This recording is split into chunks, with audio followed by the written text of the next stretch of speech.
bienvenue sur Diamotors.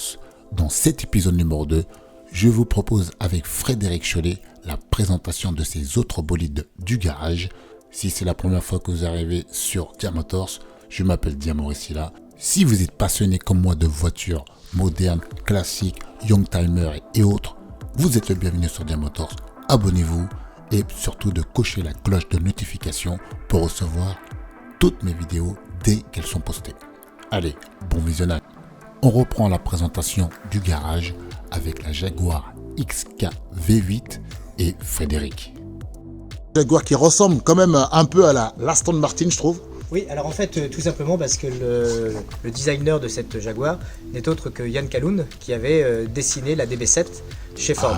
Alors c'est pas un hasard non plus parce que Yann Calhoun, travaillant chez Ford, a donc designé l'Aston Martin et en suivant a été employé chez Jaguar qui était aussi la propriété du groupe Ford.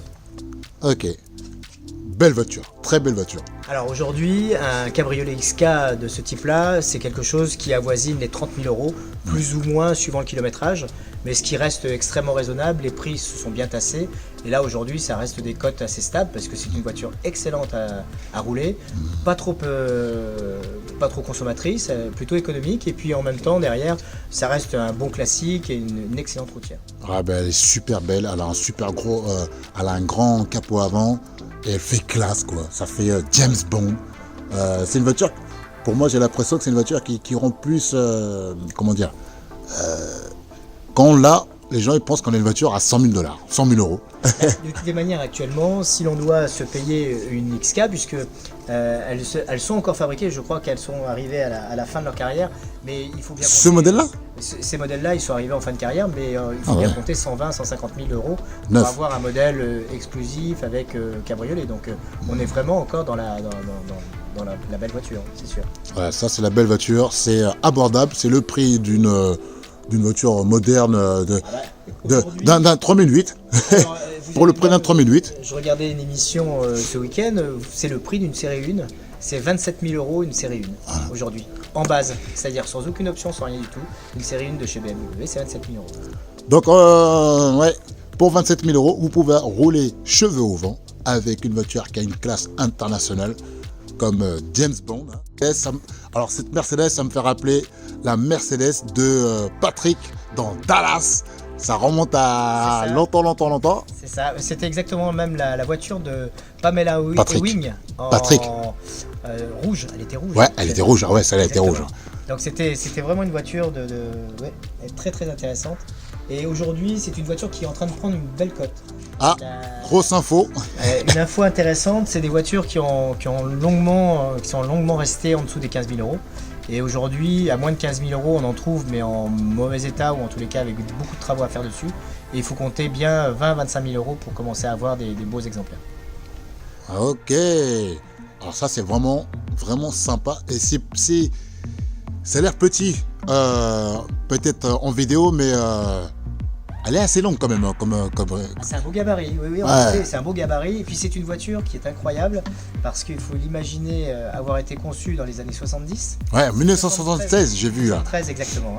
Hein. Ouais, d'accord. Et là, il faut savoir qu'en 73, vous aviez déjà le cruise control, les vitres électriques, forcément la climatisation. Il y avait déjà la cruise control dans ces bagnoles-là? Bien sûr, tout à fait. Et ce qu'il y a de Truc très de intéressant chez Mercedes, c'est que tous ces accessoires sont encore fonctionnants la plupart du temps. J'en ai vendu une récemment. La voiture, elle avait 200 000 km, cruise control fonctionnait super bien, boîte automatique, enfin tout ce qu'il y a d'aujourd'hui. Et c'est vraiment une super voiture moderne pour les années 70. Waouh! Elle a mon âge, 1976, un truc de fou. Là, mais elle est toujours aussi classe, hein. Avec le gros logo Mercedes, les 4 feux ronds typiques de Mercedes de cette époque-là. Là, c'est vraiment la classe. Ça me fait Patrick Ewing. Tommaso. Alors la De Tomaso, c'est une voiture très particulière parce que en fait, toujours pareil, quand on regarde rétrospectivement, en fait, ce sont des voitures qui ont été créées dans les années 70, toujours pour concurrencer Ferrari. énormément de propriétaires de Ferrari richissimes en fait se disaient qu'après tout le Ferrari, il y en avait beaucoup. Voilà, pourquoi acheter une Ferrari ils avaient les moyens à une époque de pouvoir se construire eux-mêmes des voitures. Et donc il y a eu un certain nombre de personnages qui ont créé Lamborghini, Ferruccio Lamborghini qui était un constructeur de tracteurs. Oui, et il s'était en fait j'allais dire froissé avec Enzo Ferrari et il a créé sa propre voiture. Parce qu'ils habitaient dans la même ville, c'est bien ça. Exactement, ils étaient à Modène, exactement au même endroit, et parce que ils se sont froissés. À un moment donné, Ferruccio Lamborghini a dit écoute, moi je vais fabriquer moi-même ma voiture, j'aurai plus besoin d'acheter des Ferrari. Et en ce qui concerne De Tomaso, c'est pareil. C'est Alessandro De Tomaso, c'est un Argentin qui lui a travaillé dans le design automobile, qui a travaillé aussi, je crois, pour Maserati, et qui à un moment donné se dit qu'il peut construire lui-même sa voiture. Et c'est une voiture qui a un coup vraiment de génie au niveau de l'esthétique. C'était, il me semble, Ghia ou Burton qui avait fabriqué, désigné cette voiture. Et c'est une pure italienne avec un moteur américain. D'où sa cote qui n'était pas très très bonne à l'époque, parce que pour les aficionados... Ouais, parce qu'elle était aux États-Unis. Américain, c'était... Ouais, ça va rien. Et aujourd'hui, c'est le contraire. Aujourd'hui, c'est extraordinaire parce que les moteurs américains, on peut leur faire sortir 500, 600 chevaux et tout ça avec une fiabilité extraordinaire. Et aujourd'hui, on a des voitures qui sont plus puissantes que les Ferrari pour les mêmes époques et qui ont un look parce que la culture américaine est complètement différente des européennes. C'est avoir la grosse cylindrée, le moteur assez simple, grosse cylindrée, grosse puissance, gros couple et simple à construire. C'est ça, c'est-à-dire qu'en fait les Américains c'était tout dans la puissance et tout dans les litres, et on n'allait pas chercher les tours. D'ailleurs quand on regarde comme le film Le Mans 66, c'est ça, je l'ai vu. Voilà, on comprend qu'en fait le but de l'Américain c'était de passer les 7000 tours, et quand il passait les 7000 tours il avait déjà tout gagné, alors que les Italiens, il y avait longtemps qu'ils étaient passés au-dessus des 7000 tours et les voitures avaient des rendements largement supérieurs. Mais c'est pas la même philosophie. C'est pas la même philosophie, c'était beaucoup plus pointu. Donc ça veut dire plus pointu, beaucoup plus entretien, tandis que plus fragile, tandis que les Américaines, il fallait quelque chose de fiable, puissant, coupleux, et comme ils disent leur slogan, there's no replacement for displacement. Là, la Maserati, c'est un moteur de Ferrari, c'est un V8 sensationnel à haut rendement. Et on a les vocalises d'une Ferrari dans un confort de Jaguar ou d'Audi. C'est une voiture qui est assez extraordinaire, et avec des gammes de prix aujourd'hui qui commencent à devenir très raisonnables pour une voiture qui fait 440 chevaux, mais avec une violence qui n'a rien à voir avec les 450 chevaux de l'Audi. C'est vraiment une voiture, une supercar. C'est vraiment extraordinaire. Une supercar.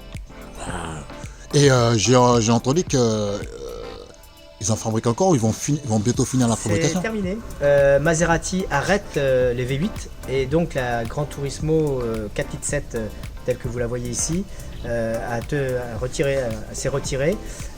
Et donc aujourd'hui il n'y aura plus de V8 Maserati. Donc il faut se précipiter. C'est le dernier, ce sont les derniers. Future Collector en vue. Attention, Future Collector. Attention, si vous avez les sous, c'est maintenant qu'il faut investir. Parce que là, ça va plus baisser. C'est exactement pareil que la RS5. La RS5 aujourd'hui, c'est un V8. Alors pardon, je me suis trompé, je vous ai dit un V8 biturbo. C'est pas un V8 biturbo. Non, c'est un V8 Atmo. C'est un V8 atmosphérique. V8 atmosphérique. Injection directe atmosphérique qui fait 450 chevaux. Aujourd'hui, elle a été remplacée par un V6 biturbo. Et donc fini les V8 chez Audi aussi, ils arrêtent les V8, tout ça pour les nouvelles normes d'antipollution, les taxes carbone, donc ils arrêtent tous ces types de véhicules. Donc aujourd'hui, c'est des véhicules qui sont en train de prendre de la cote rien pour ça. Dernier V8 Atmo. Donc c'est maintenant qu'il faut en profiter, parce qu'après ça va partir au V6, 4 cylindres avec hybride, tout le bordel, tout électrique. Donc en tout cas la Maserati, elle est super belle, elle a une super belle ligne.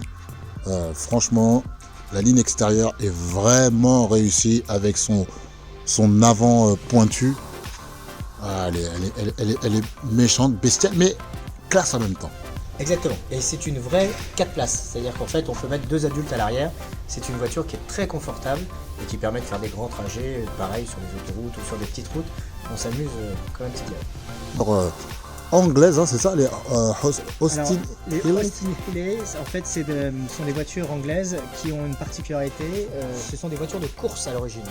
Oh, Très intéressant, c'est des voitures qui ont beaucoup participé, d'ailleurs, toutes les séries ont participé aux 24 heures du Mans. Et quand vous voyez une AC Cobra, en fait, il faut imaginer que l'origine des AC Cobra, c'est ces petits roadsters anglais. C'est-à-dire qu'en fait, l'AC Cobra... il en parle dans le film. C'est ça. Il en parle dans le film quand il cherchait un châssis. Un châssis. Il est venu en Angleterre pour mettre son moteur de Corvette ou voiture américaine. Mais d'ailleurs, elle les ressemble. Hein. C'est ça. À l'origine, il faut savoir que les Anglais détenaient un grand savoir en ce qui concerne la compétition automobile et ils étaient extrêmement agiles, très légers. Light is right. Light is right. C'était très important. De Colin Chapman. Exactement. Et donc les Austin Healey ont été pendant très longtemps, j'allais dire, un fer de lance des Anglaises avec bien sûr les Jaguar Type E en lightweight dans la course automobile. Et ces petits roadsters, ça a été l'idée de Carroll Shelby d'acheter des châssis, puisque à l'époque, il faut imaginer que beaucoup de constructeurs construisaient des châssis coques et achetaient des moteurs indépendamment pour pouvoir faire rouler leur véhicule. Ce qui était le cas notamment de Bristol. La Bristol, en fait, c'est une fabrication AC et Autocraft, en fait, fabriquait des voitures avec des moteurs de BMW 6 cylindres. Et à l'époque, AC avait des difficultés, il avait recherché des nouveaux clients, des nouveaux partenaires, et c'est là où Carroll Shelby s'est présenté et a acheté une vingtaine de châssis dans lesquels il a mis des moteurs V8 Ford et qu'il avait négocié pour obtenir des bons prix pour pouvoir faire rouler ces voitures. Et dont la Shelby Cobra. La Cobra est née à ce moment-là. Elle est née d'ailleurs, les premières Shelby Cobra qui étaient des coques non transformées d'AC Bristol avaient un look très très similaire à l'Austin Healey, puisqu'elles avaient les ailes plates, elles n'avaient pas les ailes rebondies comme on le voit aujourd'hui sur la plupart des véhicules qu'on voit, les répliques qu'on voit. Et donc forcément, on a vraiment pas du tout le même. Donc là en fait on a des sportives des années 60 qui faisaient... Non, des voitures de course. 50, c'est des voitures de course des années 50. On avait, voitures de course des années 50, c'est magnifique. 55, 54, 55 les premières Austin Healey. Et là on finit à 65 sur les dernières Austin Healey. Est-ce que moi qui fais 2 mètres avec ma grande taille, est-ce que je peux rentrer dans une Austin Healey ou c'est très petit? Je pense qu'il faut que tu mettes tes jambes à ton. Pénaise, comme d'habitude, je suis pas chanceux moi. Regardez-moi ça, c'est un bijou.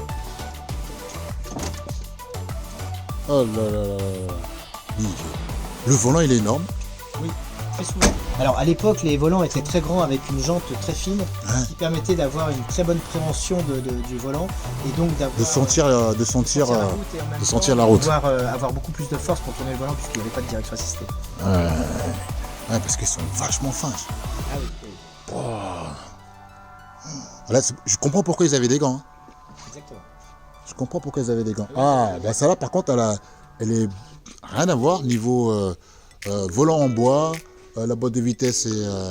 Alors ça a été modifié en fait sur des modèles comme ça. Très souvent les clients demandent à apporter des petites modifications esthétiques un peu plus, un peu différents. Mais personnalisé en fait. Ils étaient en bécalite noire tous. Le petit bonus, le châssis dépouillé de la Austin Healey que Frédéric va nous présenter. Je vous présente une Austin Healey qui est en cours de restauration, ce qui vous montre un petit peu pourquoi on dit que les petits restaurants anglais étaient des vraies voitures de course. C'est qu'en fait leur conception était de conception ancienne avec des châssis poutres comme le faisaient toutes les voitures de ces époques-là, mais les caisses étaient renforcées et donc on voit bien tous les renforts alvéolés que vous avez ici pour avoir des renforts allégés et donc c'est ce qui permet aux voitures d'encaisser des très grosses puissances. Les Austin Healey faisaient allègrement les 200-250 chevaux quand elles étaient préparées pour le Mans. Et ça pesait combien? Tu avais une idée à peu près Alors toutes ces voitures de toutes les manières avoisinaient la tonne. Le but était de flirter la tonne, voire moins, puisque c'était la possibilité d'avoir, avec pas beaucoup de puissance, d'avoir des voitures très performantes. D'accord, donc une tonne, 250 chevaux en 1900... Dans les années 60. Dans les années 60, c'est pas rien. Voilà le châssis. Et tu disais aussi, voilà pourquoi Shelby... Voilà pourquoi Shelby s'était intéressé en fait au roadster anglais, puisque les roadsters anglais avaient cette particularité d'avoir des châssis assez renforcés, légers, et ce qui permettait avec un moteur puissant en fait de pouvoir avoir une voiture d'un performante rapport poids-puissance. Ouais. Dans l'épisode 3 qui va arriver très prochainement, je vous propose de finir avec les Porsche 911 et bien sûr Frédéric qui nous les présentera. Et je vous dis à très bientôt sur Diamotors. N'hésitez pas à mettre des commentaires et des gros likes. Et je vous dis à très bientôt. Ciao, ciao.